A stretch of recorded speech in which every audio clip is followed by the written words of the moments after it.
अस्सलामुअलैकुम। कैसे हैं आप सब? अल्लाह हमेशा आप सबों को अच्छा और खुश रखे, और किसी की कोई तकलीफ हो तो अल्लाह अपनी रहमतों से उन तकलीफों को ख़त्म करे। और जो भी बंदे मुझसे दुआ के लिए कहते हैं उनके लिए हमेशा मेरी दुआ है, और सबों के लिए मेरी हमेशा दुआ है और हमेशा रहेगी इंशाअल्लाह। अल्लाह ज़रूर कबूल करेंगे।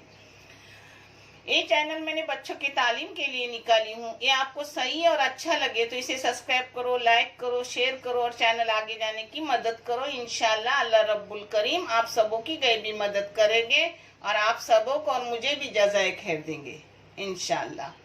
आज मैं बना रही हूँ बकरी की मुंडी, जिसको लगने वाली चीजें मैं अब आपको दिखा रही हूँ।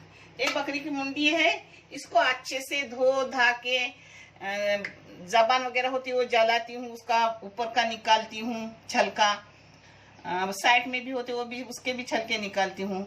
ऐसा 4 बार धो के ली, 4-5 बार धो के ली। एक टमाटर है मीडियम साइज का, 2 प्याज है मीडियम साइज के, और ये मसाले है। इसकी जगह अक्खे भी ले सकते हो और बुकनी पाउडर भी ले सकते हो।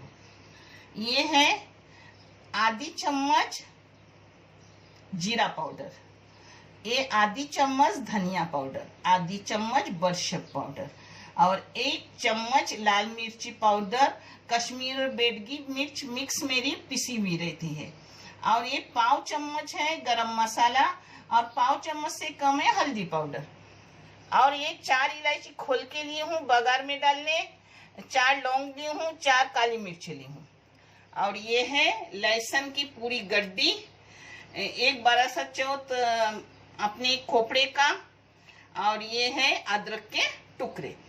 ये कोकनी मसाला है, आप करके देखो बहुत बेहतरीन लगेगी। इन मसालों को मैं मिक्सी में बारीक करके लेती हूँ और फिर आगे का दिखा रही हूँ। ये अपना मसाला हो गया बारीक करके। अब मैंने तेल 2 चम्मच बड़े बड़े डाली हूँ, आप अपने मुताबिक डालो जितना आप खाते हो। इसमें जाएगा एक गरम मसाला, इसमें 2 दालचीनी के भी छोटे छोटे टुकड़े डाली। अब इसमें जाएगा अपना प्याज।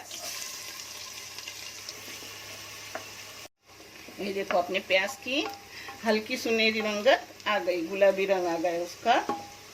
उसमें अब डालूंगी, गैस थोड़ा कम करने का, और ये सब मसाले। हाँ, उसके साथ साथ मिक्सी में जो मैं पीसी हूँ मसाले वो भी डाल रही हूँ, और सब मसालों को भूनूंगी। इनको अच्छे से मैं अब भून लूंगी। इसको अच्छे से मैंने 2-3 मिनट भून ली। भूनने से जो मसाले अच्छे लगते, बहुत टेस्टी लगते, अच्छे से भून गया। अब इसमें जा रहा है टमाटर। टमाटर कैसा नरम होके अपनी सीटी में, जब कुकर की सीटी उसी में पिघल जाता है, मगर इसको भी थोड़ा नरम करूंगी। अब इसमें डाल रही हूँ चाय की 1 चम्मच थोड़ी खाली नमक, मगर आप अपने टेस्ट के मुताबिक डालो। अपना टमाटर नरम हो गया है, अब इसमें मुंडी जाएंगे अपनी बकरे की मुंडी।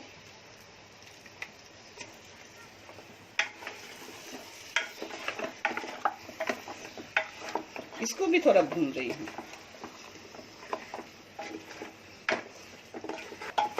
इसको भी फास्ट गैस पे 2-3 मिनट भून ली। अब अपनी मिक्सी में जो थोड़ा मसाला रहा था उसमें पानी डाल के पानी डाल रही हूँ। इसमें पानी डालिए अच्छे से।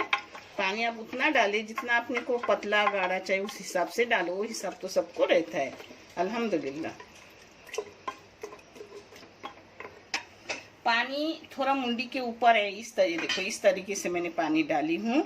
अब इसको बंद करूंगी और 1 सीटी लेने के बाद गैस को मीडियम आंच पे रखूंगी। गैस की आंच मीडियम आंच पे रखूंगी, और फिर 10-15 मिनट उसको सीटी आलू लेती रहूंगी कम गैस पर, और फिर मैं आपको दिखाती आगे का। तब तक मैं पुलाव डाल रही हूँ, कोकनी पुलाव।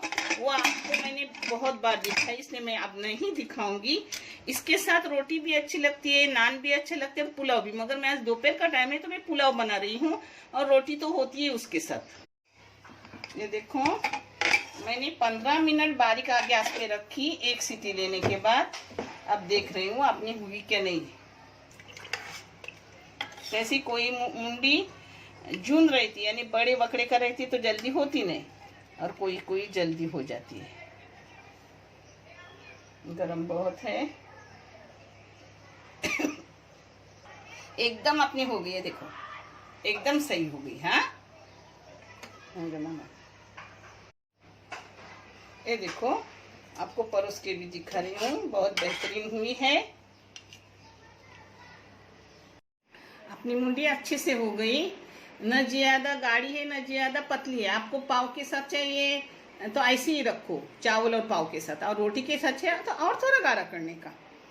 और न ज्यादा हुई न कम हुई, एकदम मीडियम हो गई है। वो अच्छी लगती खाने, ज्यादा भी हो जाए तो खाई नहीं जाती। देखने के लिए बहुत सारा शुक्रिया। जज़ाए खैर। अल्लाह हाफिज।